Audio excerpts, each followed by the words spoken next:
مجھے سوال آپ سے یہ کرنا ہے کہ آپ جیسے جانتے ہیں سب کہ ہمارے جو معاشرے میں جو فتنہ ہے، ہمارے جو بچے ہیں، شاید جس وقت ہم نے ان کو اسکولوں میں ڈالا یا جو سوشل میڈیا کا پریشر ہے اینڈ ایوری تھنگ، تو آپ آج کل کی یوتھ کے لیے کیا ایڈوائس دے سکتے ہیں ہم پیرنٹس کو؟ دیکھیں ہماری جنت کیا جنت ہوگی جہاں ہمارے بچے نہ ہوں۔ بہت مشکل ہے کیونکہ آپ دیکھ رہے ہیں ہر طرف سے media is playing such an important and such a difficult role کہ ہم پیرنٹس کے لیے اس چیز کو سنبھالنا بہت مشکل ہو گیا ہے اینڈ آل آف دیٹ۔ اور میں ایک واٹس ایپ پہ میسج مجھے ملا کہ what will happen to my children when I die, but سوچنے والی بات یہ ہے کہ what will happen to my children when they die. So اگر آپ کوئی ایڈوائس دے سکتی ہیں اس سلسلے میں تو بہت موزوں رہے گی۔ انہوں نے دکھتی رگ پہ ہاتھ رکھ دیا ہے اور بہت ہی اہم سوال ہے یہ۔ حقیقت یہ ہے کہ یہ ہر گھر کا مسئلہ ہے، ریلیجس فیملی ہے یا ریلیجس نہیں ہے، یہ مسئلہ ہر جگہ ہے، پڑھے لکھے ہیں یا ان پڑھ ہیں۔ آئندہ جنریشنز بہت بڑے فتنے میں ہیں، فتنہ ہر ہاتھ میں ہے اور وہ بڑھتا ہی چلا جا رہا ہے اور پوری دنیا ان کے سامنے ایکسپوز ہو چکی ہے۔ یعنی آپ کس کس چیز سے ان کو بچا سکتے ہیں، کس کس چیز سے روک سکتے ہیں؟ صرف ایک ہی حل ہے اور وہ روک اندر ہو، اور وہی تقویٰ والی بات ہے کہ جب تک ان کے اندر خود اللہ کا ڈر نہیں آتا، آخرت کی فکر نہیں آتی، اس وقت تک کوئی باہر کی چیز اب ڈھکی چھپی رہ ہی نہیں گئی۔ آپ سو رہے ہیں، آپ کو نہیں پتا آپ کے بچے اپنی رضائی کے اندر کیا دیکھ رہے ہیں، کیا کر رہے ہیں، کیا سن رہے ہیں، کہ کانوں کے اندر کچھ لگا ہوا ہے، کچھ دیکھ رہے ہیں۔ اور پہلے تو کہیں کسی خالی جگہ پہ جا کے چھپنے کی ضرورت تھی، تو اب تو گھر کے اندر بھی ہر جگہ چھپنے کی جگہ ہے، کیونکہ جس اسکرین پر وہ سب کچھ دیکھ رہے ہیں وہ ان کے ہاتھوں کے اندر آ چکی۔ اس کے لیے جو پرسنل میرا ایکسپیرینس ہے وہ دو چیزیں، ایک تو یہ کہ ہم اسکولوں سے تو جو اسکول ہیں انہی میں ہی جائیں گے، اور جو باہر معاشرہ ہے اور جو کچھ ہو رہا ہے وہ سب وہ کریں گے، اس سے کاٹ تو نہیں سکتے۔ میں نے سب سے زیادہ جو دعائیں مانگی ہیں، رو رو کے مانگی ہیں، سجدوں میں پڑھ پڑھ کے مانگی ہیں، وہ اسی کے لیے مانگی ہے کہ اللہ میرے بچوں کو ایمان دے۔ یہ صرف پچھلے 5 سال میں جتنی چینجز آئی ہیں وہ اس سے پہلے شاید کئی 100 سال میں نہیں آئی تھی۔ اور پھر دوسرا کیا کیا، یعنی اللہ تعالیٰ سے خود ہی مانگا۔ دوسرا یہ کہ ہر تھوڑے عرصے کے بعد عمرہ، اللہ کے گھر چلو،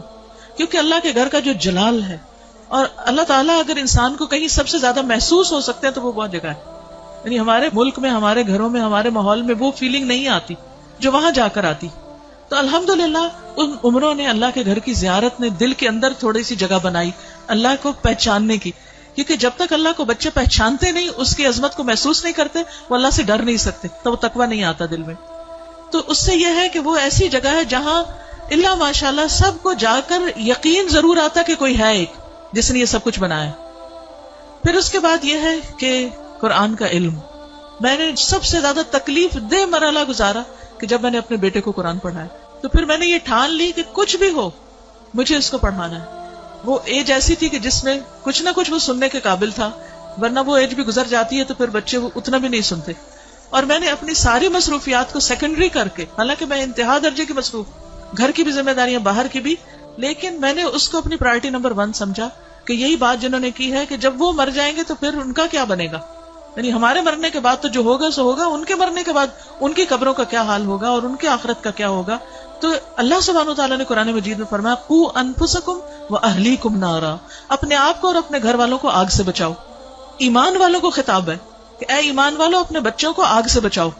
تو پھر میں نے اس کے ٹائم کے مطابق، جب اس کا موڈ بنے، لیکن روز کی شرط رکھی تھی کہ ہر روز پڑھیں گے تھوڑا تھوڑا، 2 آیتیں 4 آیتیں، 1 رکوع 2 رکوع 1 رب، اور اس طرح کر کر کے میں نے پورا قرآن اس کے ساتھ پڑھا کہ مجھ سے نہیں ڈرے، اللہ سے ڈرے، میری خاطر نماز نہیں پڑھے، اللہ کی خاطر پڑھے، میری وجہ سے کچھ مت چھپائے جو دیکھ رہا ہے، اللہ سے ڈر کے چھپائے۔ تو یہ کسی حد تک فائدہ مند ہوا۔ یہی ماؤں سے کہوں گی کہ ساری مصروفیات اپنی جگہ ہیں، لیکن بچے آپ کی پرائرٹی نمبر 1 ہونے چاہیے۔ ان کے لیے کھپ جائیں دعائیں مانگ مانگ کے بھی،